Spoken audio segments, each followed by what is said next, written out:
Anthony, thanks for your time to Africa Media Australia. We're going to be talking today about real estate investment, and we understand you run a company that specializes in that. Tell us a bit more about your company. Wealth for Life Institute is the name of the organisation. Been operating now for 8 years, and we help clients basically build wealth using residential real estate as a vehicle. So at the end of the day, most people want to get in a position where they want to replace their working income with passive income. So that's income that's derived from investments and assets. And at the time that passive income can replace the working income, most people would say that they're in a position to experience financial freedom. All right, and how does your company work? I mean, if I want to buy a property, I come to Wealth for Life Institute, and what happens? Okay, so we sit down and we do a one-on-one consultation with you, and part of that is to identify your current position financially, okay? Assets, liabilities, and all the analytical and logical information. But more importantly, we get an understanding of where you are today and where you want to get to, so what you want to achieve. And for a lot of people, that can be, you know, in the next 10 years, the next 20 years, I want to have an income stream of, say, I don't know, $150,000 a year coming in. So what we do is put together a financial plan that takes the guesswork out of going down that path. Mm-hmm. Right? It does actually, it works in a way where it says, you know, the plan says that if you follow these steps, this is where you'll end up in the next 5, 10, 15, 20 years. So it gives you the ability to get a predictable outcome. Okay? Mm-hmm.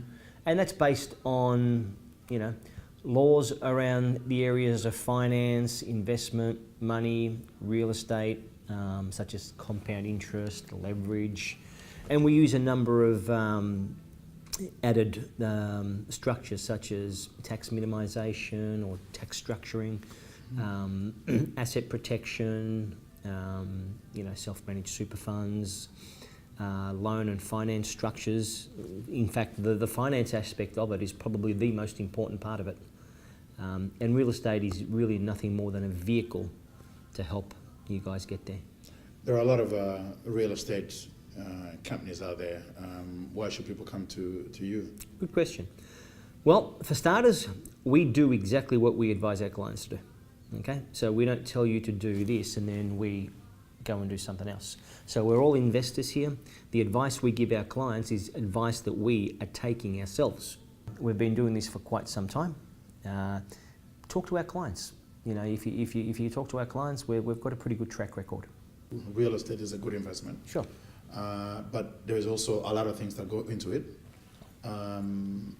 What would you say about how easy or difficult it is, and how your company makes it easy to go through that path of not only buying a property but making a good investment decision? Okay, so there's three things we look at. It's how you enter into an investment strategy, how you hold or maintain, consolidate an investment strategy, and then how you exit.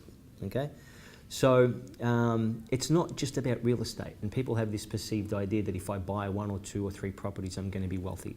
No, it doesn't work like that, because there's so many other things you need to take into account. You've got to know the difference between a great investment property and an average one, because two properties in the same suburb will generate different results if you can't tell the difference between a good one and a bad one, right?